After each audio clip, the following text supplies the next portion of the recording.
I'm Jim Lindsay, the Marion David Boys Distinguished Senior Fellow in U.S. Foreign Policy at the Council on Foreign Relations. This week's topic is the China-Philippines standoff.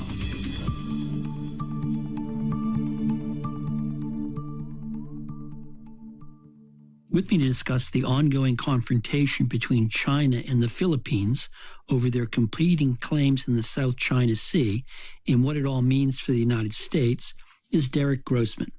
Derek is a senior defense analyst at RAND and professor of policy analysis at the RAND School of Public Policy. He has written extensively on Indo-Pacific security issues, U.S.-China competition, and Asian geopolitical competition. Before joining RAND, Derek served for over a decade in the U.S. intelligence community as the daily intelligence briefer to the director of the Defense Intelligence Agency and to the Assistant Secretary of Defense for Asian and Pacific Security Affairs. He also served in the National Security Agency and worked at the CIA on the President's Daily Brief. Derek, thank you for joining me on the President's Inbox. Thanks, Jim. Great to be here. I'm a big fan of the pod. Well, thank you. I love flattery, and let's get right at it. If we could, Derek, could you tell me about the Sierra Madre, the ship that the Philippines ran aground in the Second Thomas Shoal in the Spratly Islands about 25 years ago? Sure. Yeah. So the Sierra Madre is a World War II era Navy ship that, as you said, the Philippines decided to intentionally ground back in 1999. And the reason why they did that is to demonstrate by forming a new military facility on Second Thomas Shoal that their exclusive economic zone, their EEZ, is in fact their EEZ, both legally and per international norms of behavior. And that has really angered the Chinese because the Chinese have a very expansive claim in the South China Sea based on historical territorial rights, so in contravention of international law norms of behavior, that overlaps with the Second Thomas Shoal and many other features between the Philippines and China. And the Chinese claim is what we know as the 9-dash line?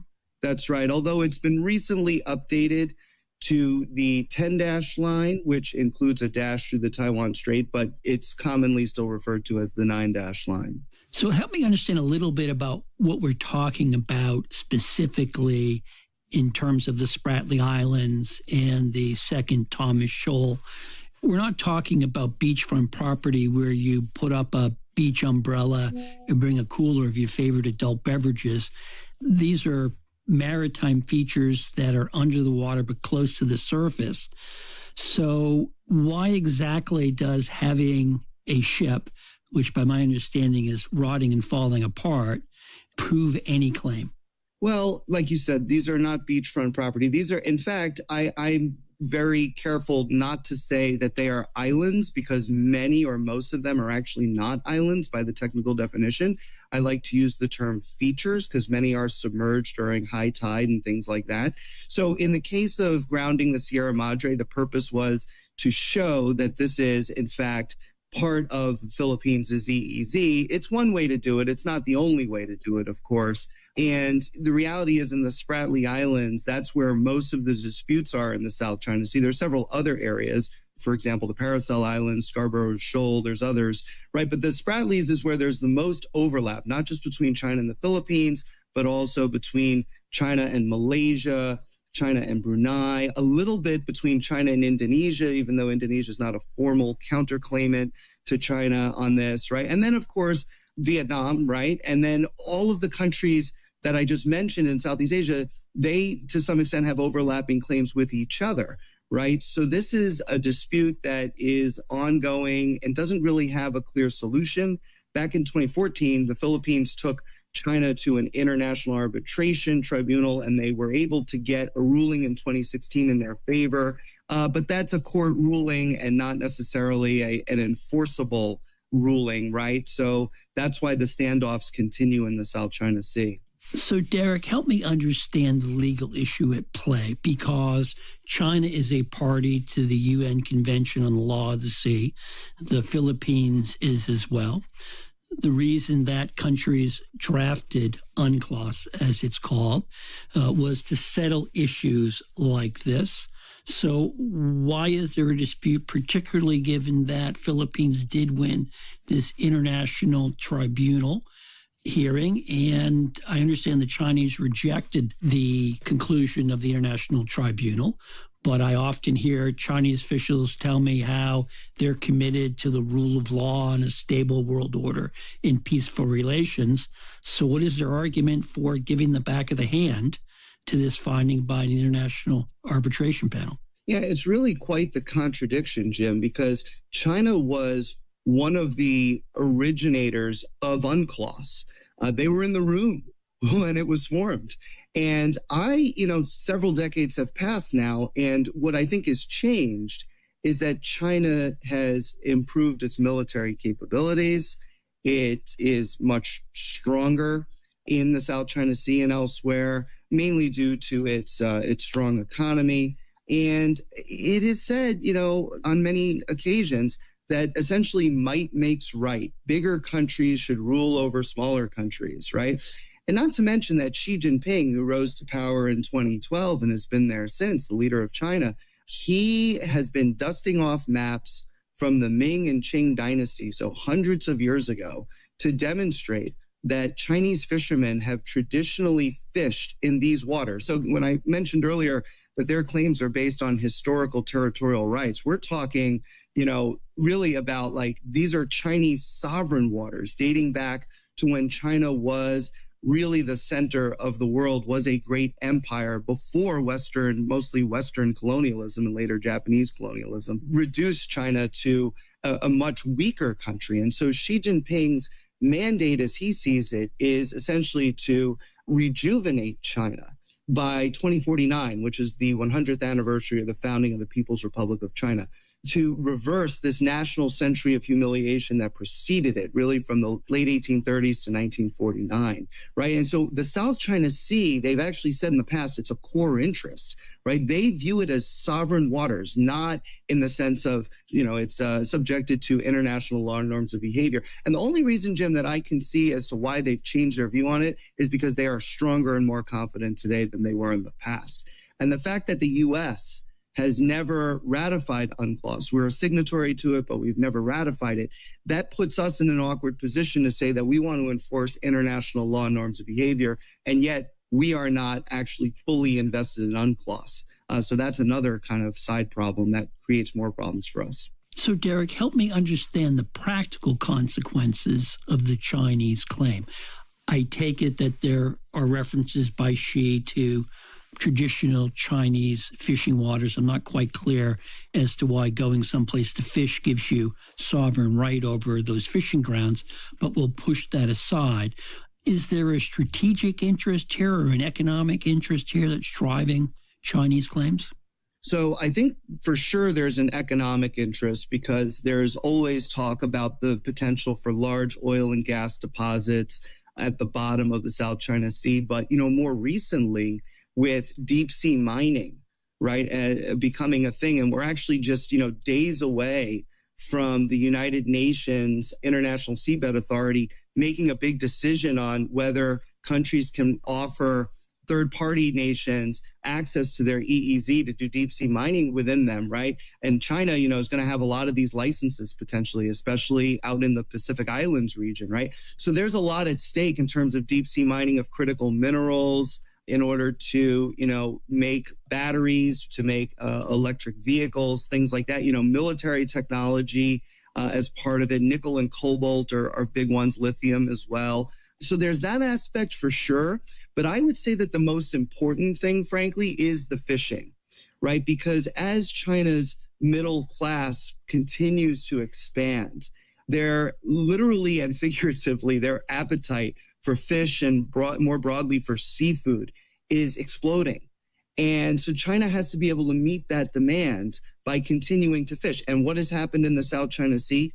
Overfishing. And it's not just China, it's also Vietnam and the Philippines in particular, but there's others, right, who are engaged in overfishing, destruction of the coral reef environments, which serve as the ecosystems for the fish, so the fish cannot reproduce.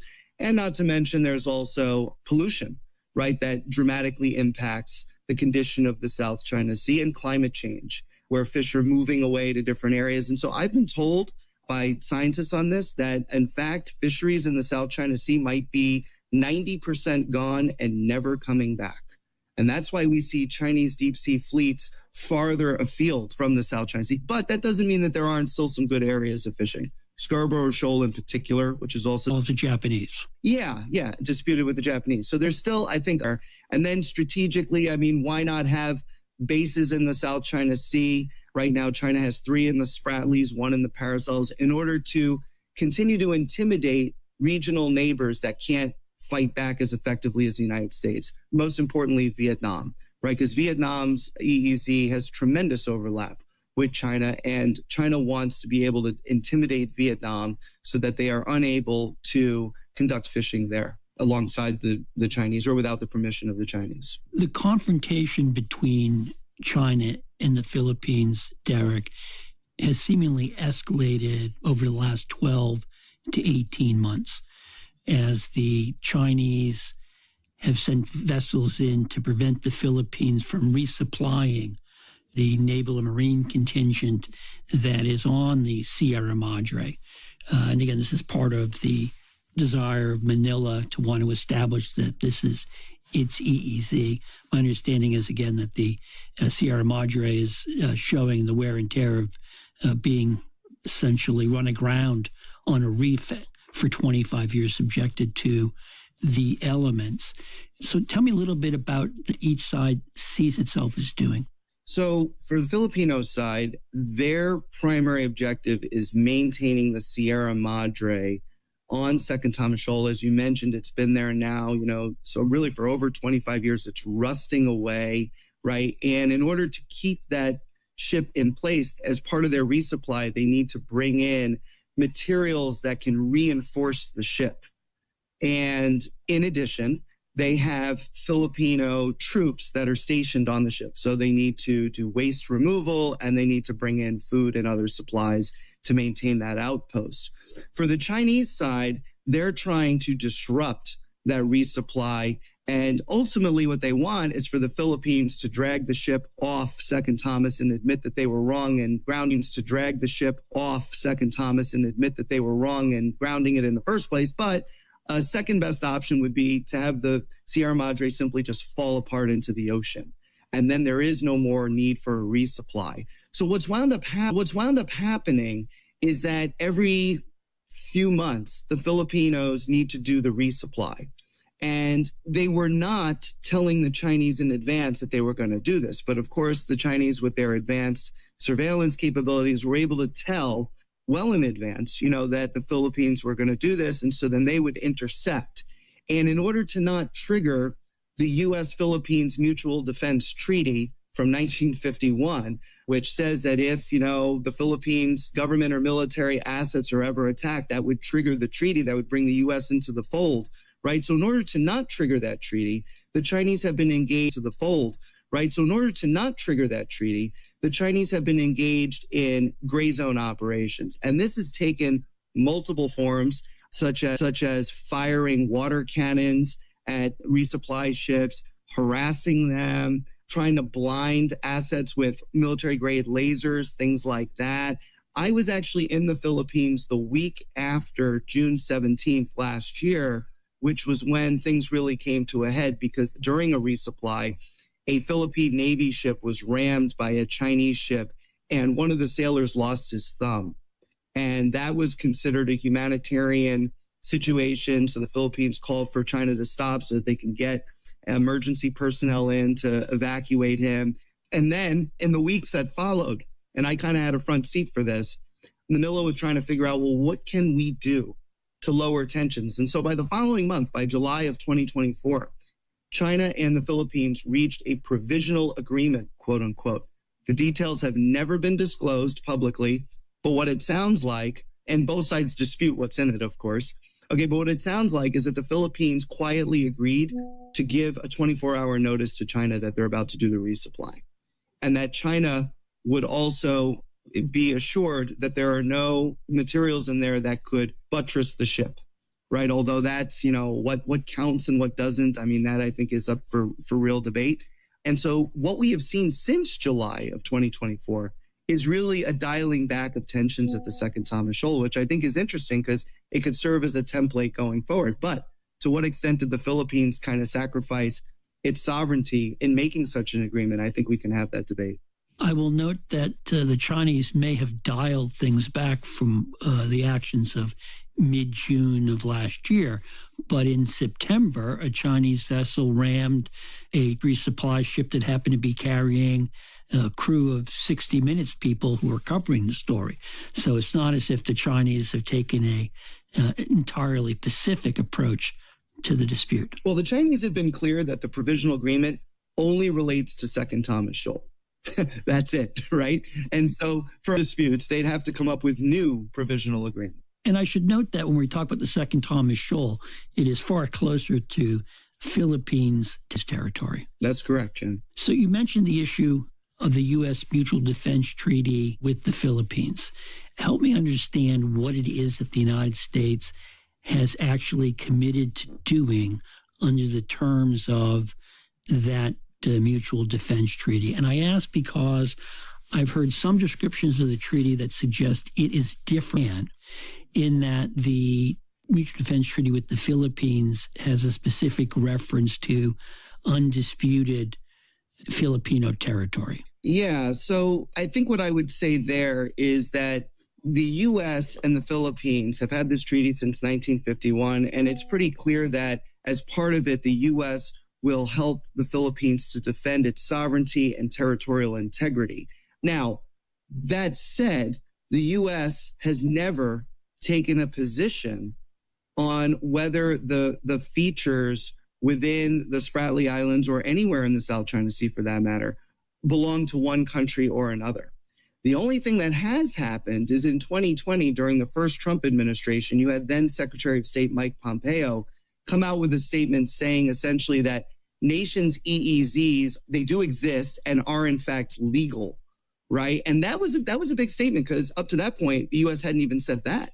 And so the Philippines and Vietnam and others roundly applauded the EEZ statement. But then they said, hey, how about a little bit more? How about you comment on the disputed territories? And that is something we have not done. Now, in the case of Japan, we have said that Japan's claim over the Senkaku Diaoyu dispute is, in fact, part of Japan. So we labeled those islands as the Senkaku Islands in the East China Sea.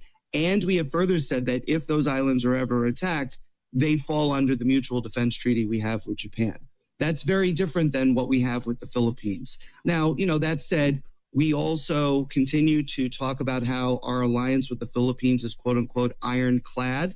You can go back and look at the Biden administration and how many times that term was used, many, right? And now it's carried over to the Trump administration. It doesn't seem as if there's much daylight between Biden and Trump on helping the Philippines to defend itself in this dispute. Does that surprise you, Derek, that the Trump administration seems to be continuing the Biden administration's policy vis-a-vis the Philippines? Generally, it does not, because, when you look at the first Trump administration, that's the first administration that came out with the Indo-Pacific strategy. And Biden kept the Indo-Pacific strategy, made some tweaks, and we're all expecting that the second Trump administration will have another Indo-Pacific strategy. They have made it clear that countering China is still a top priority. I just saw that, the Trump administration may actually provide more arms to Taiwan this term than it did in its first term. It hasn't had much effect, at least yet, in terms of dealing with China and countering China. And the Philippines is viewed as an essential part of that. Let's not forget that the Secretary of Defense, I think it was his first overseas visit, in fact, Japan and then the Philippines. So in the Indo-Pacific, right? So you take what it considers to be the importance of U.S. relations with the Philippines. Yes, but I would add to that, it's more about countering China than having a really good relationship with the Philippines, which is what I'm worried about, right? Because I don't want any ally or partner to become a strategic pawn in this greater U.S.-China competition game. And that is, I think we run the risk of that if we're near exclusively focused on China rather than the allies and partners and the agency that they have themselves and the importance that these relationships have in their own right. So what is your sense, Derek, of what Manila wants from the United States? Because as you know, in all of these situations, if you're the stronger power, you can worry that you may be dragged into conflicts you don't want to be dragged into by your ally because they have interests that may not coincide or align perfectly with yours. Well, I think, the thing that Manila would want most is what I alluded to earlier, which is for the U.S. to come out and say that Second Thomas Shoal, in addition to all of the other disputed territories, are part of the Philippines. I mean, that right there, if all territories fell under the alliance, then that would give Manila the assurance, right, and restore deterrence vis-a-vis Beijing, right, that, this situation is something that the U.S. plans to intervene on if it ever comes to that. But, I think Manila is also pretty reasonable and realistic, and they know that that's unlikely because of what you said, that the U.S. would have to get involved in a conflict that it, didn't want to get involved in necessarily. And so what is the next level down? I think it's providing the Philippines with the military weapons that it needs to expand the Enhanced Defense Cooperation Agreement, the EDCA program that allows the U.S. military to have seamless access to 9 different bases throughout the Philippines. President Ferdinand Marcos Jr. has said that those bases are not for offensive purposes.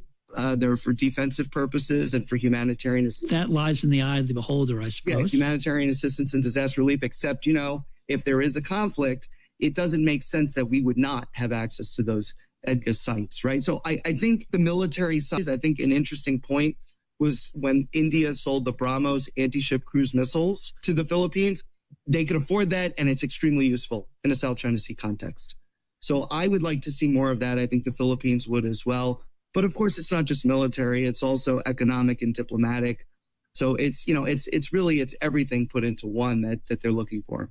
What about the flip side, Derek? What is the possibility that Manila decides, for whatever reason, that it should cut a deal with the Chinese? Perhaps because they're worried that the United States won't come to their aid, perhaps because they just sort of survey the playing field and decide that perhaps they can trade their claims to China for something. I think that was part of a policy that motivated the last Filipino president, Mr. Duterte. Is there any chance that the Philippines will simply say this game is not worth fighting? I mean, there always is, right? But I think the chances are pretty low because Duterte's time in office demonstrated that simply doesn't work. Literally, when he came to office in 2016, he said, "Bye-bye, Washington, hello, Beijing." And he made his first overseas visit to China. And he met with Xi Jinping. That's a nice way of summarizing what he said to the United States, Derek. Yeah, true. I'm trying to be as diplomatic as I can be here, Jim. You're doing a very good job. We're not going to use the same language that President Duterte used, particularly toward President Obama. He's quite rude and uncouth, true. But he tried that, and it failed miserably, right? And why did it fail? Well, one of the reasons is because the things that they were talking about, right, which was China's going to use Belt and Road Initiative to help build up the Philippines, and it would dovetail with Duterte's own Build, or BBB program. Those projects never got off and going. There's some controversy about why, but the reality is the Philippines never benefited from them. Also, joint exploration was another big one in the South China Sea. But when you talk about joint exploration for oil and gas and other things, who's going to lead that joint exploration? China said, we're going to lead it because it's ours. And Philippines said, we're going to lead it because it's ours. So they were never able to come to an agreement because of these issues. Another big one is that the Filipino people are overwhelmingly pro-U.S. and very suspicious of China, if not anti-China. And the armed services in the Philippines in particular is very pro-U.S. I mean, there's no other power that they cooperate more often with, and get more support from than the United States. All you got to do is look at the annual Balagatan exercises. Those have expanded over time, right, covering different issues. Last year, it covered the potential for China to attack Taiwan to the Philippines' north. Taiwan is less than 100 miles away from Filipino territory. So, they're kind of expanding the aperture. It's not just South China Sea. They're looking at a whole host of different issues to help the Philippines. The Philippines' comprehensive archipelagic defense concept, which came out in early 2024. It's actually, it's never been released publicly. It's like the best kept secret in the Philippines, but it's been exchanged privately with the U.S., and it's all about beefing up the Philippines' maritime defenses to deal with South China Sea, to deal with Taiwan, other things. And that is it's hard to underscore here, Jim. That's a monumental change in Filipino thinking, because traditionally the Philippines, like many other countries around the world, was army-centric and was focused on internal issues, right? So, the Philippines is changing quite a bit, I think, in a good way for the U.S., right? And Duterte's path led to no reward for the Philippines. But we do have a big election coming up in 2028. And Sierra Duterte, who is the daughter of Rodrigo Duterte, right? There are big questions about whether she shares her father's view. And she's the current vice president, correct? She's the current vice president. And, there's big concerns about, would she maybe go back to the way Duterte's policy was on China? I suspect the answer is no, because it failed miserably and she wouldn't want to see a repeat of that. But you never know. Yeah, you never know. What role are American allies in East Asia and Oceania playing in this? Any role for Japan? Any role for Australia? Absolutely, yeah. So, one of the things that the Philippines has been doing is reaching out to neighboring countries to sign defense and security agreements with them. And so with Japan, there's a reciprocal access pact that they've signed, so Japanese troops can actually deploy to the Philippines and vice versa. This is a whole other segment for you, but for Japan to be engaging in these types of agreements, Japan is changing before our eyes. This is an incredible change as well for Japan, right? To break out of their mostly pacifist constitution that prioritizes defense of Japan. They're doing stuff abroad now. Australia, same deal, right? Engaging with the Philippines in all sorts of different ways, exercise agreements. New Zealand now wants to have its own reciprocal access between China and the Philippines. To what extent are these allies and partners actually going to support the Philippines? That is an unknown. But as we have conversations with them, especially in trilateral and broader multilateral venues, we are able to get a better sense of how they're all thinking about a potential for conflict and how they might support or not. I can't imagine, Derek, that Beijing looks fondly upon these overtures by the Australians, the New Zealanders, the Japanese, be that great. Yeah. If China were to engage in war against the Philippines and not have to worry about intervention by anybody, it would be an easy victory. To give it more than just a fighting chance. And so, yeah, that's why I think we see this. Now, one of the things that the Philippines has prioritized is this assertive transparency initiative, right, which is to videotape every incident that happens and to post it for the entire world to see, right? And this has been pretty interesting because when China comes out with its narrative saying, hey, we never did anything bad, it was all Filipinos' fault. Well, the Philippines can run back the tape. They have the receipts. And so that, I think, has served to galvanize public opinion against China. Is it a silver bullet in and of itself? Certainly not. But it is something that I think has been helping. Are we at the risk, Derek, of significant escalation in this confrontation in the months to come, either because China has grown tired of the resupply effort, or, as I've heard, that the Sierra Madre is so old that eventually it is going to fall apart.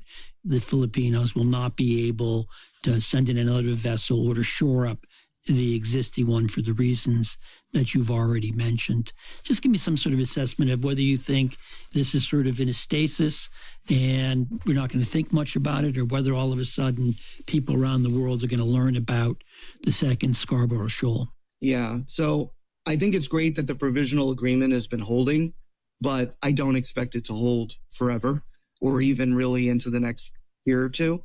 And I say that because there's already reporting out there talking about how the Chinese are bringing in much larger fishing fleets, and in particular, fishing militia fleets. So these are armed fishermen who actually work on behalf of the People's Liberation Army. Are they really fisher people, or are they people who are essentially just projections of the Chinese state and the Chinese military. And provided by the Navy. And so it's like, remember after 9/11, those signs you would see that say, if you see something, say something. That is what these fish, and it usually starts with the Coast Guard and then escalates to the Navy. The Coast Guard, however, they're painting gray hulls white. So some of the Chinese Coast Guard ships are actually ex-Navy ships, right? And that's bad because that blurs the escalation ladder quite a bit, right? I mean, no Coast Guard should be subjected to responding to essentially a Navy interfering with them, right? But that's what China's doing. So there are initial reports out there saying that the Chinese are bringing in larger fishing militia fleets, larger Coast Guard fleets that are supported by the Navy. And it's unclear why they're doing this at this particular time. I mean, the easy answer is it's the beginning of the summer fishing season, and they want to, make sure that there are no incidents. And to do that, they have to back it up by force. But this is the first time we've seen in a while, if not ever, that they've brought in such large fleets. And so now there are concerns that, well, maybe they're testing whether the U.S. is willing to really support the Philippines and to support, to some extent, Vietnam and Malaysia and Brunei and Indonesia in their, squabbles against the Chinese, right? Anytime there's a new president, in the first few months, we see China and Russia and others, trying to probe and see to what extent the U.S. is really going to be a credible player with this new administration. So there may be an aspect of that as well. It's kind of hard to tell. What I hear you telling me, Derek, is stay tuned. It's always stay tuned, Jim. Yep. On that note, I'll close up this episode of the President's Inbox. My guest has been Derek Grossman, Senior Defense Analyst at RAND and Professor of Policy Analysis at the RAND School of Public Policy. Derek, thank you very much for joining me. Thanks. Thanks, Jim. Take care. Please subscribe to the President's Inbox on Apple Podcasts, YouTube, Spotify, wherever you listen, and leave us a review. We love the feedback. A transcript of our conversation is available on the podcast page for the President's Inbox on CFR.org. As always, opinions expressed on the President's Inbox are solely those of the host or our guests, not of CFR, which takes no institutional positions on matters of policy. Today's episode was produced by Justin Schuster with recording engineer Eli Gonzalez and director of podcasting Gabrielle Sierra. This is Jim Lindsay. Thanks for listening.